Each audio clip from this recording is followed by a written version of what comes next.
Greetings, my name is Kisha and I'm coming to you from sunny South Florida in Zone 11. And today I am going to be picking up my Chayote plant. My trellis broke and I've already started my new trellis. The green posts here, I think they're T-posts, U-posts, windows. I picked them up from a big box store. They weren't that expensive, but I think they'll do well with holding the weight of the Chayote. And I'm gonna add a third one over here, and I'm gonna show you how I weave it back and forth. In the garden we breathe all the flowers in line. Sunshine woman close So right before the Florida freeze in January, the trellis I had over here broke. I had an oblique trellis. Let me show you like this black one over here, and it broke. So I debated about how I was going to go back and kind of fix it. I ended up going with this idea of doing the posts, and so now I'm going to add a third post over here into this bed. These beds got shifted and it needs to be pushed back. All that back there, those are all weeds that have come in over time. But I want to put my third post right here. I'm going to run string from that post to this post and then just weave it back and forth all the way across so that I can pick up my poor Chayote plant. When you're putting in posts, you cannot just like put it into the ground like this with your hand. You're gonna have to get a mallet or a hammer and then hammer it in. One thing about Chayote plants, they take a good bit of time to grow. I've had some issues growing mine. I had it in a grow bag. That didn't work. So once I got these white metal raised beds, I just stuck the whole bag inside of the container and then I filled it with soil on top of it, and it's done great. It looked very, very questionable last summer. So what we're gonna do is, as I continue cleaning up this space and fixing things that have fallen down, this plant is one of them. I put my post at the edge of the bed to give myself some space. As you can see, I am not holding this thing straight at all. Try to hold yours straight. I did hit a rock. There's some rocks underneath behind the bed. And when I hit the rock, I just kind of tried again, and I realized it was not bulging anymore. So I went ahead on and just left it, try to hammer in the others just to see if they would go anymore. And then I moved on to putting up my string. So I use a twine. This is a poly blend twine. You can use a natural jute twine, which is your typical brown color twine. This is just a string that I had. You could also put like a hard wire cloth in between, which I might try that another time, a different year. But for now, this is what I have. I'm gonna test this out and let you all know how it does. I wrapped it around a couple times. These posts had little hooks, and so I tried to hook it down inside of those hooks to help secure it. Then I just wrapped it around and went to the other side. I only did 2 posts at a time, so the one on the left and the one in the middle. I wrapped those first.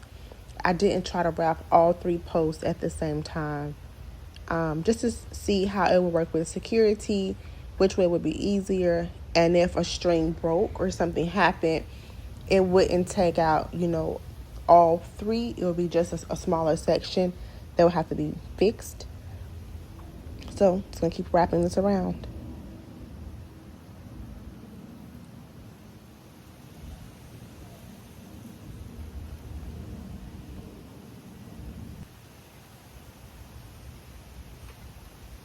Now I'm going to do the exact same thing on the other side, and I'm going to just wrap and pull it up.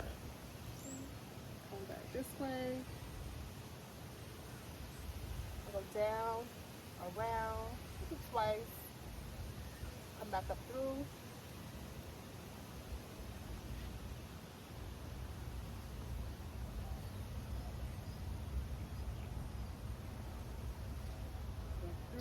Again, locking it in place. Take a little tie off there, unraveling it.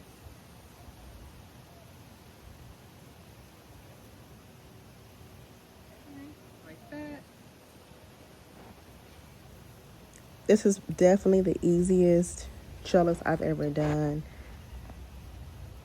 I don't see these rusting out or decaying over time the same way, you know, wood and your regular metal does.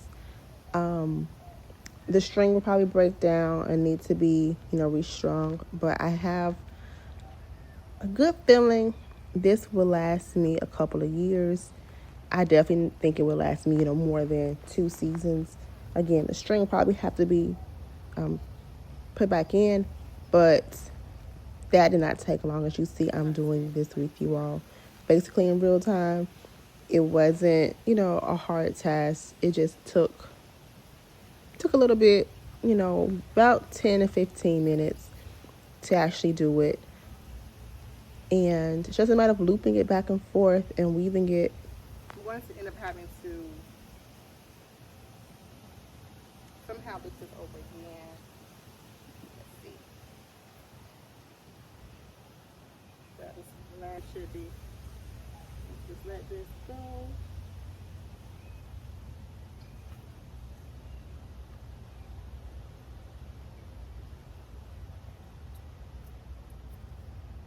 And I'm going to put it through the hole at the top,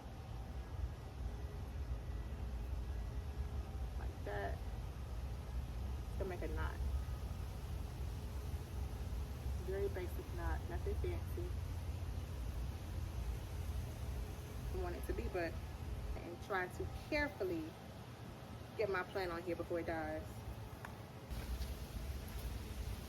I honestly can't tell the top from the bottom at this point. It looks kind of sad and droopy. Hopefully it comes on back. We had a lot of rain the last couple of days, so I don't want to put any kind of more water on it right now. But tomorrow, I'll probably, if I have time, I'll come out here and look at it again. I may need to just kind of fertilize it with some fish emulsion to help pick up the leaves, but we'll see. If nothing else, I do think that it will live. There are some blooms on it, but it has lost a significant amount of foliage. Lots of leaves have gone. I've probably hard pruned about 3, maybe 4 times now since January when I first tried to rebuild it. Then I did it again in February, and that was March. So hopefully this is the last time I have to rebuild a trellis. At some point, I'll probably end up going in here with something other than the white string. I probably, like I said, use a hard cloth. That'll be probably more of a permanent solution to everything. So thank you guys. Have a great day. There's so much ways we don't know to fit.